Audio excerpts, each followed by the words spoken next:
नमस्कार दोस्तों, conditional formatting video continuation में आज से मैं इंट्रोड्यूस करने जा रहा हूं customised conditional formatting. Last video तक हमने रेडीमेड कंडीशनल फॉर्मेटिंग काफी डिटेल में हमने एक एक स्टेप्स बाय स्टेप सारे करके देखे। अब जो है मैंने बात की थी आप लोगों से कि जो बेसिक कंडीशनल फॉर्मेटिंग में ही दो तरीके के जो होते हैं, जिसमें पहला था आपका रेडीमेड और दूसरा जो था वो मैंने बोला था बहुत ही इंपॉर्टेंट टॉपिक में से एक कस्टमाइज्ड कंडीशनल फॉर्मेटिंग, उसको आज आप लोगों के सामने पेश करता हूं।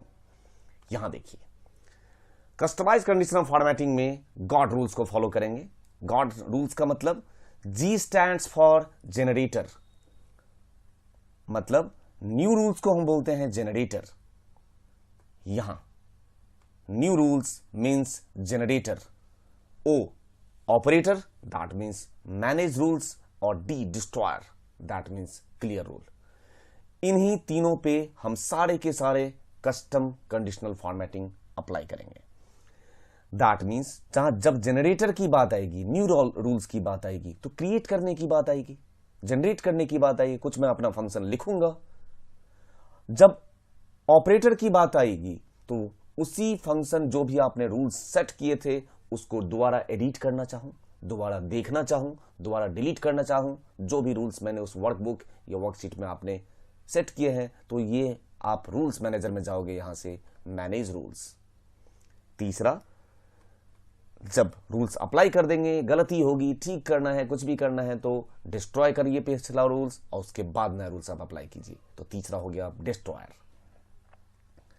जब न्यू रूल्स की बात करते हैं तो न्यू रूल्स में हम जब भी खुद का कंडीशनल फॉर्मेटिंग में आपको खुद का कस्टम करना होगा, तो यू नीड टू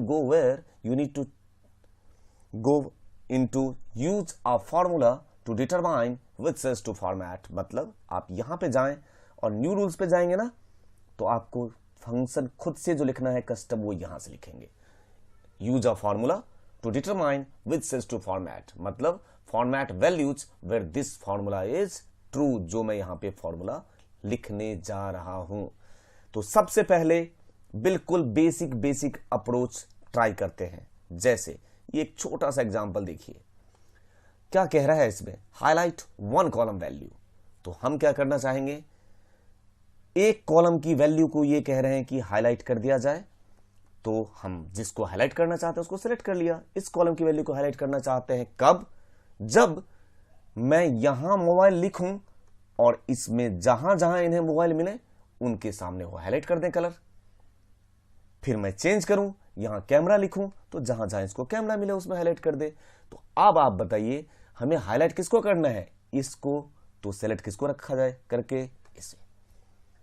ठीक, सेलेक्ट कर लिया, जिसपे कलर अप्लाई होना है, मतलब कलर हाईलाइट होना है, उसको आपने सेलेक्ट कर लिया। उसके बाद go to conditional formatting, new rules, click on use a formula to determine which cells to format. Now click on this। अब कोई भी फंक्शन या फॉर्मूला अप्लाई करने से पहले एक्सेल में इक्वल टू का साइन लगाया जाता है, लगा दिया आपने।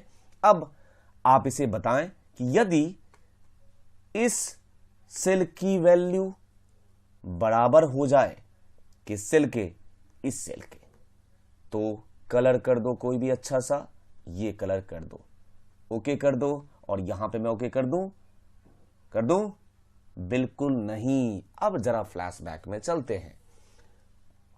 अगर मैं यहां ओके कर दूंगा तो यहां आउटपुट गलत आएगा। क्यों? क्योंकि अब आप ध्यान से देखें, A76 के आगे भी डॉलर लग गया और E76 के आगे भी डॉलर लग गया। अब मुझे शायद बताने की जरूरत नहीं है कि डॉलर लग गया तो क्या हुआ। अगर आप लोग मेरे स्टूडेंट रहे हैं या मेरे व्यूअर्स हैं और मेरे चैनल्स देखते हैं और अपने मेरे वीडियो सीक्वेंस में देखते हैं, तो पहले कंडीशनल फॉर्मेटिंग बताने से पहले मैंने आप लोगों को सेल रेफरेंस या फॉर्मूला रेफरेंस जरूर पढ़ाया होगा। जिन्होंने नहीं पहले पढ़ाया ये सेल रेफरेंस या फॉर्मूला रेफरेंस, जिन्होंने मेरे वीडियोस सेल रेफरेंस के नहीं देखे हैं, तो मैं उन लोगों से गुजारिश करता हूं पहले आप सेल रेफरेंस के वीडियो देखें, तो ही ये समझ में आएगा। दोनों इंटरलिंक टॉपिक है। सेल रेफरेंस समझ में आएगा तो कंडीशनल फॉर्मेटिंग और अच्छे से समझ में आएगा। तो मैं ये मान के चल रहा हूं आप लोगों ने कंडीशनल फॉर्मेटिंग से के वीडियो देखने से पहले सेल रेफरेंस के तीनों रेफरेंस, रिलेटिव, एब्सोल्यूट और मिक्स्ड रेफरेंस के वीडियोस ऑलरेडी देख चुके हैं। ठीक है, उसी को ध्यान में रखते हुए मैं बात करने जा रहा हूं। मैं उतना डिटेल में अब नहीं जा पाऊंगा। यहां पे देखिए A76 ये है और इधर E76 है, तो 76 और E दोनों के आगे डॉलर लग गया ना, दैट मींस ये भी फ्रिज है और इधर ये भी फ्रिज है। चलिए इसके फ्रिज की बात कर लेते हैं। ये फ्रिज है तो हमें कोई प्रॉब्लम नहीं है, उसको छेड़ने की जरूरत भी नहीं है। A76 पे आइए। A76 में 76 रो है ना, क्या मोबाइल सिर्फ यही ढूंढना है? उसके नीचे भी और मोबाइल्स होंगे, और भी मोबाइल हैं। तो अगर आपने ये 76 को फ्रिज कर रखा है तो ये 76वें रो से क्या 77th रो पे जा पाएगा जिससे कि अगले मोबाइल को ढूंढ सके? ये आंसर है नहीं। तो हमें करना क्या होगा, यहां से इसको डॉलर को हटाइए, जिससे कि अब आपने रो को फ्री कर दिया। अब ये मोबाइल को आगे ढूंढ सकता है। ये सेल रेफरेंस में मैं ऑलरेडी बता चुका हूं। तो यहां से आपने रो के आगे से हटाया, ओके करके देखिए तो बिल्कुल सही, कोई प्रॉब्लम नहीं है। यहां पे मोबाइल की जगह पे आप कैमरा लिखें, कोई भी प्रॉब्लम नहीं है। देखिए लैपटॉप लिखें, कोई इशू नहीं है। उम्मीद करता हूं समझ में आ रहा है आप लोगों को। देखिए it's working fine. Next example में फिर से देखिए एक बार। तो इस बार मैं पूरे के पूरे रिकॉर्ड को हाईलाइट करना चाहता हूं, हाईलाइट एंटायर रिकॉर्ड। तो जब एंटायर की बात करें तो पूरे टेबल को सेलेक्ट कर लेते हैं और फिर से रूल लगा देते हैं, वही रूल, कंडीशनल फॉर्मेटिंग। अगेन कहां पे गया, न्यू रूल, फिर कहां पे गए, use a formula to determine cells to format equal to, यदि इस बार अगेन वही कहानी, मोबाइल मैचिंग। ऐसे ही तो होगा, ढूंढेगा किधर मोबाइल, ये ऐसे ही।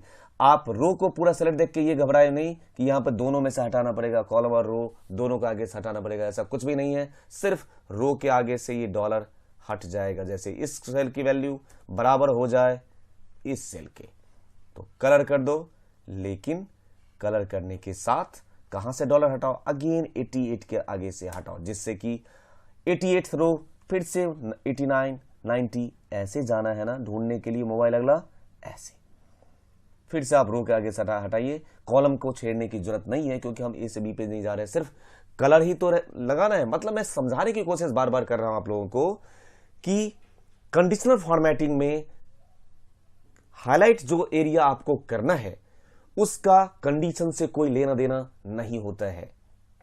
मतलब अगर मैं x की वैल्यू बराबर कर दूं y को, ये दोनों कंडीशन है, तो कलर z को कर दो।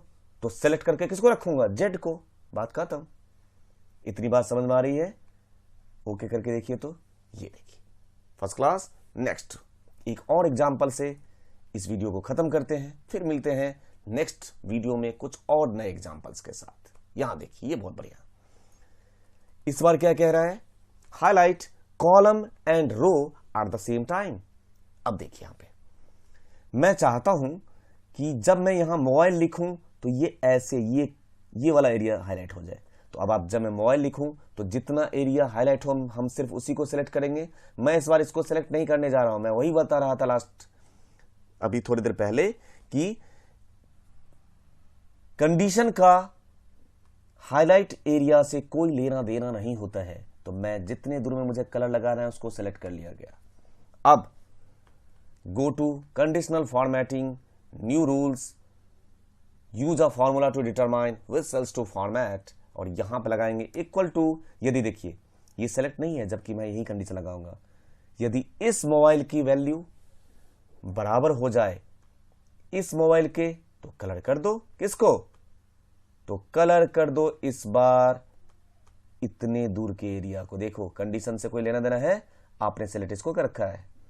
अगेन किसका आगे से हटेगा, इस 100 का आगे से हट जाएगा, जिससे कि मोबाइल ढूंढने के लिए वो नीचे जाना है, उसे कोई प्रॉब्लम नहीं, आराम से ढूंढ लेगा। अगर आपने रो के आगे से हटा दिया तो ओके करके देखिए, हो गया जी। सेम कहानी एक और एग्जांपल इसी में दोबारा ऐड करता हूं। ये तो आपने हाईलाइट रो को किया, तो यहां पे कुछ भी लिखिए, कैमरा, सही है।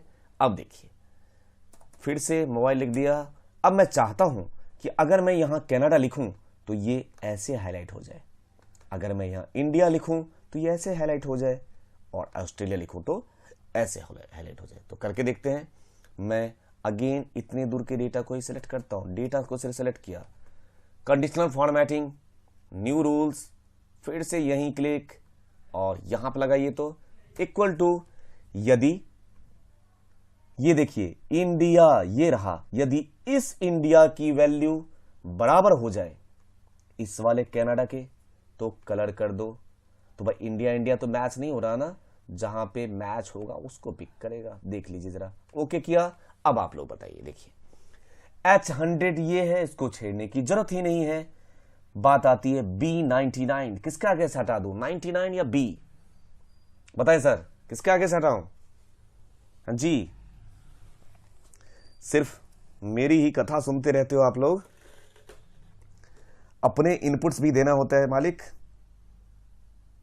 रो के आगे से बिल्कुल नहीं, ऐसे चलता है यार। ये देखो ऐसे, यहां देखिए, इसमें रो को छेड़ने की जरूरत नहीं है, क्योंकि डेटा जो ये चेक करेगा कनाडा, तो कनाडा कहां, यहां है ना।